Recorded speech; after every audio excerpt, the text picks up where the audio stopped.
¿Qué tal? Mi nombre es Carla Escocan y esto es OHA en español. El día de hoy me encuentro con la doctora Ruth Zúñiga, con quien vamos a hablar sobre salud emocional. Pero antes, bueno, doctora, le quiero dar la bienvenida. ¿Cómo está? Bien, gracias. Gracias por la invitación y por tenerme el día de hoy. Muchísimas gracias por estar aquí. Y antes de dar inicio a este programa, quiero invitarlos a ver el siguiente reel de videos sobre las reacciones de nuestro público ante la pandemia y ante la palabra COVID-19. Las emociones que se recogen de nuestros lectores al preguntarles qué les hace sentir el COVID-19. Vamos a verlo. Muerte y desesperación, porque yo fui contagiado por esta enfermedad y fui trasladado al hospital de urgencia. Estuve 3 días en terapia intensiva y 18 días en otro piso para COVID y vi la cantidad de muertos que había todos los días. Miedo e incertidumbre. Miedo a volvernos a contagiar e incertidumbre porque no sé cómo vaya a afectar todo esto en un futuro a mis nietos, a todas las personas, como si su vida vaya a ser algún día normal como la hicimos nosotros. Me asusta porque mis papás estaban enfermos y mis hermanos y yo estábamos solos. Tristeza por mucha familia que se enfermó, está enferma, ha muerto y es muy grande el dolor que yo siento. I feel bad. I feel bad. El COVID me hace sentir estrés, ansiedad, pánico y estar pensando en todo lo que pasa en el planeta, con todas las familias. Porque se aísla uno y se encierra uno en casa y aparte ya no es la misma convivencia como antes. Yo pienso que es malo para las personas, pero para las personas que ya se vacunaron es bueno porque no se enferman, pero no se enferman muy como ya saben, muy fuerte. Yo ya me vacuné, yo ya estoy bien. Bueno, doctora, pues después de ver estas reacciones, estos son los sentimientos que a pesar de 2 años y cachito de pandemia, pues es lo que la gente siente al escuchar la palabra COVID-19. Estas son personas de nuestra comunidad, son personas que comparten estas experiencias, comparten estos sentimientos y son personas miembros de nuestra comunidad. ¿Qué podemos rescatar de estos videos, doctora? Primeramente, agradecerle a las personas que tomaron su tiempo para contar sus historias, para dar su testimonio.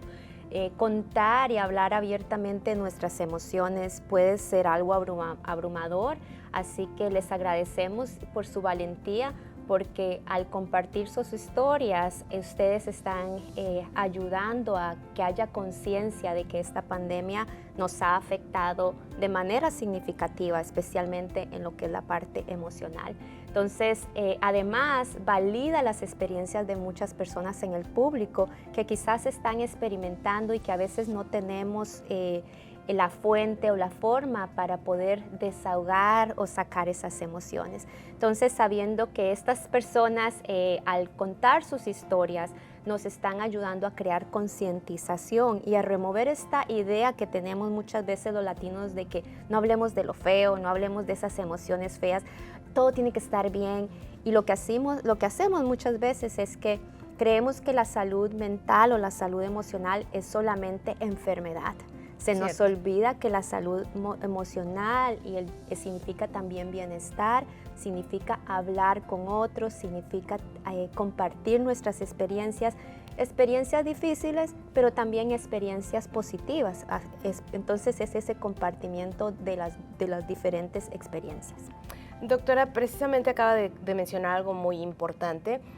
Como comentábamos tanto la semana pasada en el noticiero y ahora mayo es el mes de la concienciación sobre la salud mental y acaba de mencionar algo muy importante.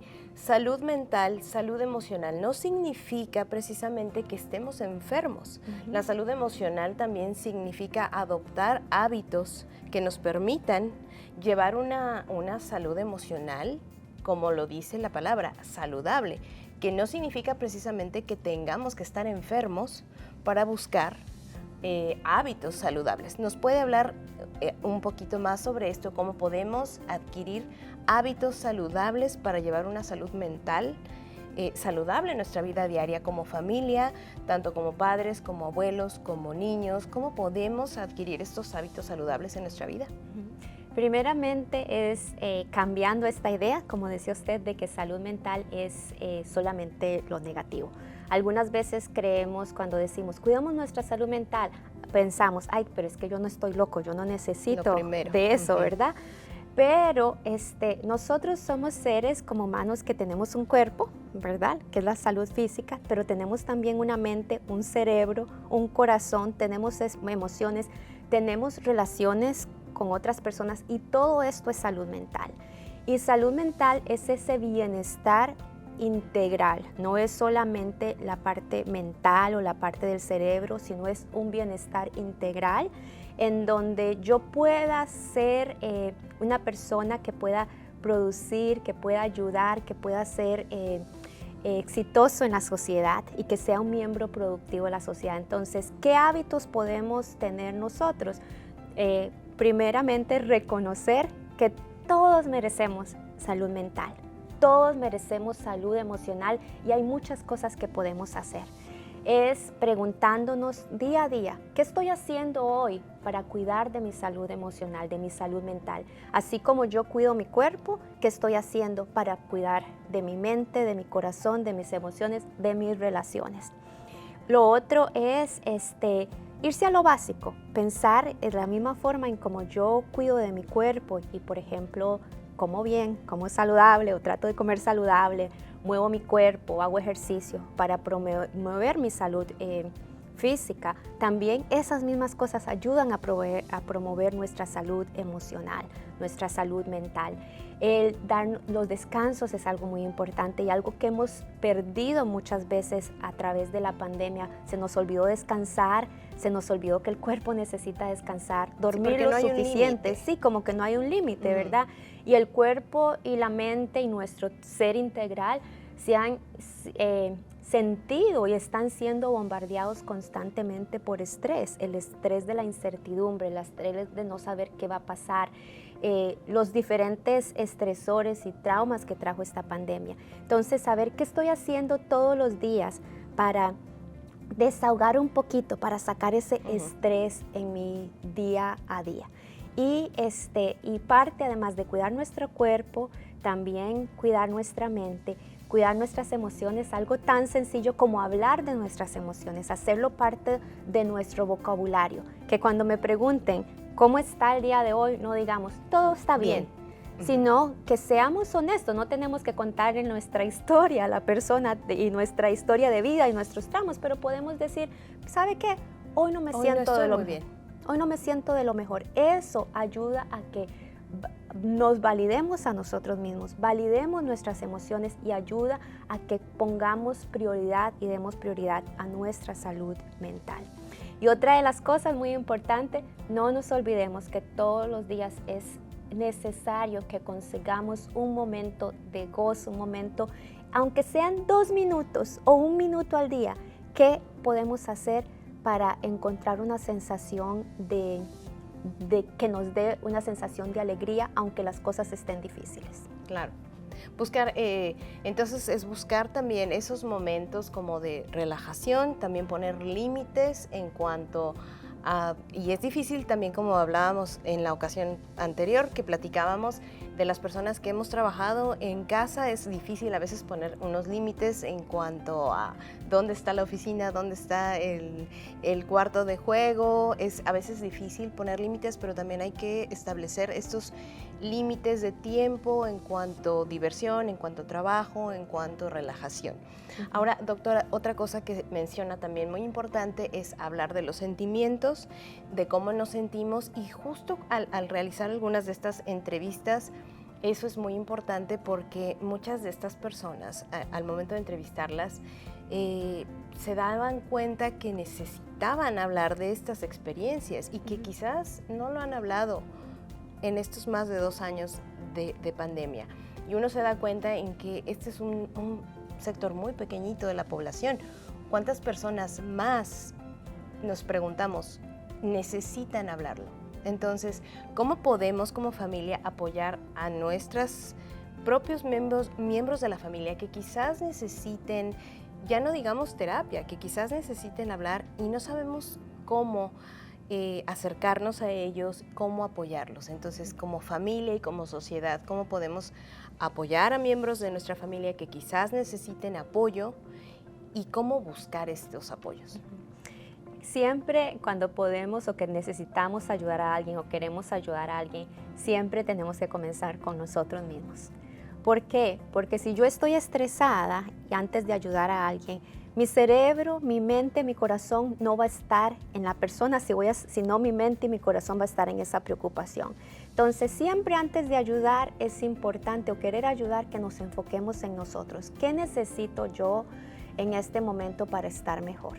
No solamente porque si yo estoy más relajado voy a poder escuchar mejor a la persona, voy a poder crear un ambiente de entorno, o un entorno donde la persona se sienta calmada, porque las emociones, hemos hablado de esto anteriormente, Carla, que las emociones son contagiosas, ¿verdad? Si yo estoy aquí triste y usted me ve triste, usted se va a sentir triste.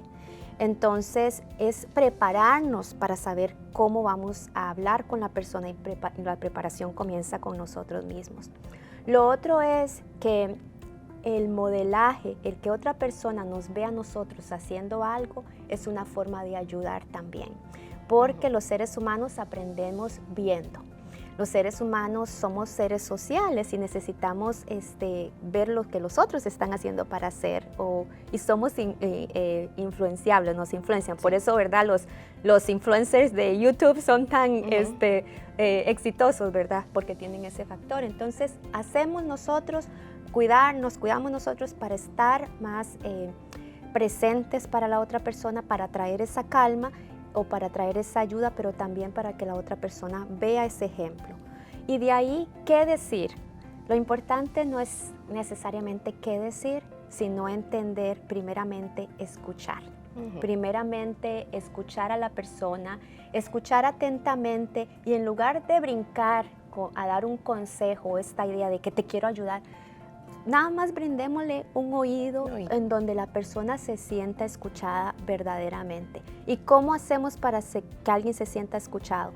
Asegurarnos de ponerle el teléfono a un lado, por ejemplo, o estar ahí presentes.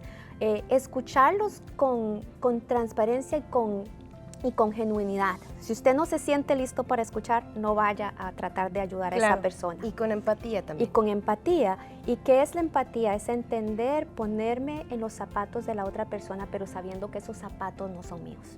Sabiendo que yo puedo ponerme en su situación y entender, pero su situación específica no es la misma que la mía. Y yo puedo entenderte, pero no necesariamente puedo saber exactamente. Y de ahí el escuchar, y si la persona cuenta sus experiencias, o si la persona comparte sus experiencias y usted cree que esa persona se puede beneficiar de ayuda, uno puede pedir permiso. Antes de decir, déjeme decirle qué hacer, uno puede pedir permiso de una forma respetuosa, sin juzgar, sin decirle, ay, pero las cosas van a estar bien, sin minimizar, o sin decir, ¿para qué te preocupas? O otras cosas peores has pasado. Validar, cuando decimos validar, es entender a la persona, hacerle entender o hacerle escuchar que su experiencia es importante así como es. Y antes de ofrecer ayuda, pedir permiso. Por ejemplo, si usted y yo estuviéramos en una situación que usted me cuenta una situación difícil, yo le preguntaría, ¿me permite darle algunas ideas que le pueden ayudar? ¿Sabe? ¿Me permite compartir un recurso que escuché en OHA? por Ok. ejemplo. Entonces, siempre pedir permiso antes de brincar con consejos. Claro. Ok, y doctora, otra cosa que le quería preguntar es cómo, después de escuchar a nuestro público y estas experiencias, algunas muy difíciles, algunas un poco más positivas, pero definitivamente, como platicábamos, cada una de estas personas vivió de alguna manera el COVID-19 de formas muy impactantes, podría llamarse incluso traumáticas también, porque son, pues estamos hablando de un tema muy difícil y son cada persona vive estas experiencias de acuerdo a su familia, de acuerdo a lo que pasó en cada uno de estos casos específicos. ¿Cómo podemos superar estas experiencias? Llámese experiencia, trauma, frustración. ¿Cómo podemos superar estas experiencias? Ya sea personalmente o como familia. Primeramente es entender que, como decía usted, Carla, el COVID ha sido un desastre para nuestra comunidad, para el mundo entero. Y cada persona lo experimenta diferente. Y algunas personas van a poder sobreponerse más rápidamente y otras les va a tomar tiempo.